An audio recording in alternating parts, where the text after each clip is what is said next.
Halo, assalamualaikum warahmatullahi wabarakatuh. Salam sejahtera. Apa kabar sobat tajir dimanapun anda berada? Sekali lagi ketemu lagi bersama saya Galih Pandekar, seorang business owner dan juga akademisi, alias saya ini seorang dosenpreneur ya. Salam 200 miliar. Baik, kali ini kita akan bercerita tentang bagaimana cara menjadi super rich dari Nabi Muhammad ya. Karena kemarin video yang sebelumnya kita belajar dari Bumirah, tapi kita juga bisa belajar dari seorang nabi, yaitu namanya Nabi Muhammad ya. Beliau adalah nabi yang juga ahli berdagang. Ya, makanya mari kita simak penjelasan dari saya selanjutnya.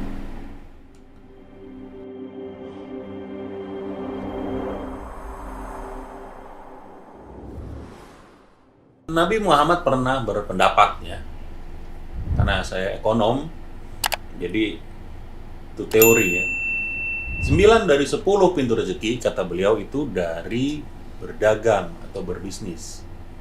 Apa benar demikian? Ya. Jadi kalau menurut beliau yang pertama, untuk bisa menjadi super rich, orang-orang yang tajir melintir, itu datangnya kalau Anda jadi seorang pengusaha ya. Mohon maaf nih, kalau jadi petani ya, guru, dosen ya, saya jabat negara gitu, itu mungkin bagian yang satu itu dari 10, 9 buat pengusaha, yang satu buat dibagi-bagi rame-rame gitu kan. Itu pendapat beliau kira-kira 1400 tahun yang lalu gitu kan. Nah, pertanyaannya masih benar atau tidak gitu kan. Karena dulu memang ketika zaman Nabi Muhammad, orang-orang yang super rich, crazy rich, tajir melintir itu adalah para pedagang ya. Ada yang namanya Abdurrahman, ada yang namanya Utsman ya, ada yang namanya Abu Bakar gitu. Mereka orang-orang kaya, super rich gitu, crazy rich lah kalau zaman sekarang. Tapi apakah itu masih berlaku kira-kira 1400 tahun kemudian? Mari kita cek ya. Coba sobat tajir sekalian cek, cari tahu 10 orang terkaya di Indonesia. Nah, mari kita ceknya. Ada yang namanya prinsip Pareto. Pernah dengar nggak teman-teman? Prinsip Pareto. Apa sih prinsip Pareto? Pareto itu 80-20.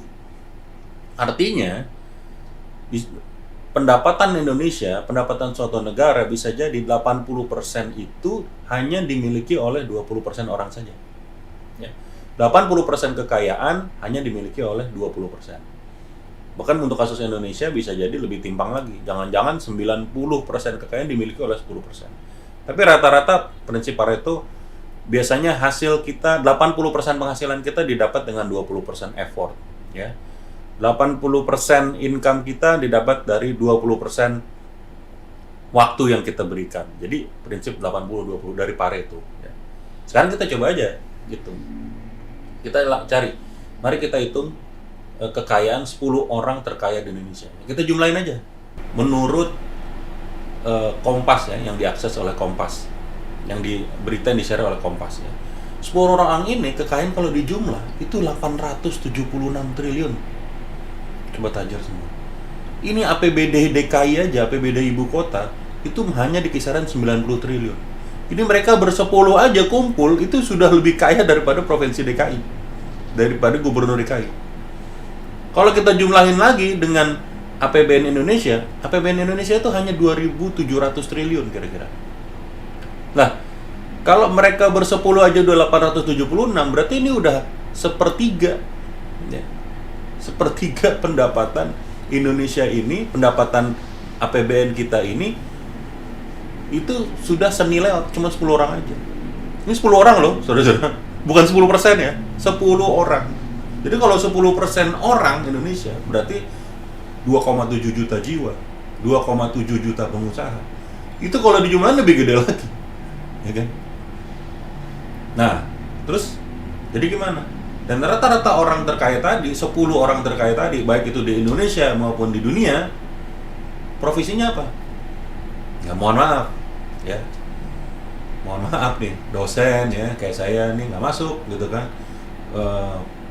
ASN, mohon maaf juga nggak masuk daftar 10 orang terkaya. Terus apa lagi? Guru, petani, lawyer, segala macam itu nggak masuk. Data statistik ngomong begitu. Ya. Yang terkaya adalah ya para pengusaha, para business owner. Para crazy rich, pada super rich itu adalah para pengusaha. Ya.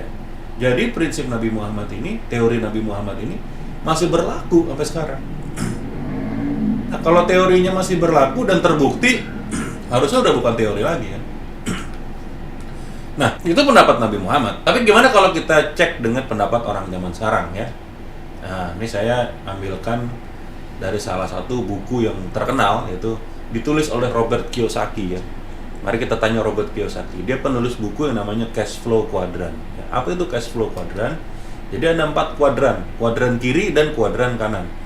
Kuadran kiri dimiliki oleh kelompok kuadran E dan kuadran S. E adalah employee, orang yang bekerja di suatu institusi atau menjadi pegawai ya, bisa pegawai negara, bisa juga pegawai swasta.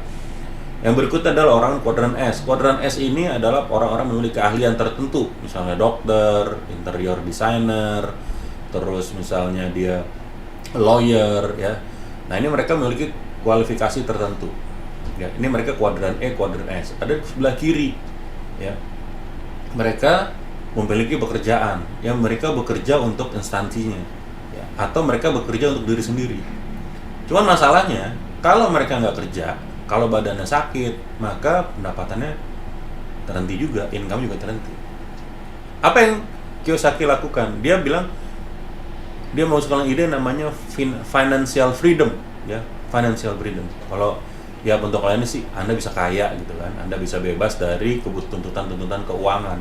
Maka dari kuadran E dan S Anda harus pindah ke kuadran B atau kuadran I. Kuadran B berarti Anda punya sistem yang bekerja untuk Anda. Kalau Anda kuadran I, udah mahir kuadran B, Anda pindah kuadran I atau investor. Anda membuat uang Anda bekerja untuk Anda. Orang-orang kuadran B dan I inilah yang disebut dengan orang-orang memiliki financial freedom. Semakin ahli empat-empatnya, semakin orang yang makin hebat, dia memiliki penghasilan dari 4 sumber tersebut. Dan penghasilan yang memberikan income paling besar adalah di kuadran B dan I, terutama B. Kiyosaki juga berpendapat kalau kamu ingin punya financial freedom, membangun kekayaan, maka beradalah di kuadran B ya. Nah, ini sejalan dengan pendapat Nabi Muhammad tadi. Nabi Muhammad berpendapat 9 dari 10 pintu rezeki itu berdagang. Jadi dari pedagang, dari business owner ya. Nah, jadi kalau Kiyosaki bilang kuadran B. Jadi sama ya pendapat Kiyosaki dengan pendapat Nabi Muhammad ya. Jadi kalau begini harusnya udah bukan teori lagi. Menurut saya kalau teori sudah bisa dibuktikan, empiriknya juga ada saat ini, sebetulnya itu udah bukan teori tapi law ya, jadi hukum. Ya, makanya kalau buat orang Islam, hadis itu pendapat Nabi Muhammad namanya hadis, dan hadis itu jadi hukum karena benar gitu. Ya, pendapat Nabi Muhammad masih bisa dibuktikan. Jadi kalau kita pengen sekedar mencari uang, bisa jadi dagang hari-hari cukup. Tapi kalau menjadi membangun kekayaan itu nggak cukup. Ya. Anda sekedar pengen punya uang hari-hari atau menjadi triliuner, ibarat kata begitu ya. Nah, kalau untuk menjadi triliuner atau menjadi orang-orang super rich menurut Nabi Muhammad SAW, yang pertama kali adalah Anda harus jadi pengusaha, jadi pedagang ya. Tapi gini, Pak Gali, kalau gitu apakah merendahkan profesi yang lain? Enggak, saya tidak merendahkan profesi yang lain. Saya cuma mengatakan bahwa apakah harus pindah kuadran atau apakah Anda harus jadi pebisnis? Ini semua pada dasar tergantung dream Anda ya, tergantung impian Anda. Kalau Anda punya impian misalnya, saya pengen beli mobil senilai 300 juta. Silakan cek pendapatan Anda saat ini, penghasilan Anda saat ini. Cukup nggak kira-kira buat beli mobil dengan bekerja ini? Ya kalau dirasa cukup, dream Anda adalah mobil senilai 300 juta, ya sudah, tidak apa-apa, nggak masalah. Tapi bisa jadi ada orang lain yang punya dream, saya pengen beli mobil sport atau pengen beli mobil mewah yang harganya 20 miliar. Ada mobil harga 20 miliar gitu kan. Ada yang 60 miliar juga ada gitu kan. Tapi dia sama-sama mobilnya tuh, dia pengen beli mobil yang 20 miliar gitu. Nah, tinggal cek cukup nggak income-nya dia. Ya kan? Kalau dia nggak cukup, berarti dia dengan profesi sekarang ya berarti dia harus pindah. Yang bisa mendapatkan mobil, yang bisa membeli mobil senilai 20 miliar ya para super rich, orang-orang yang tajir melintir itu.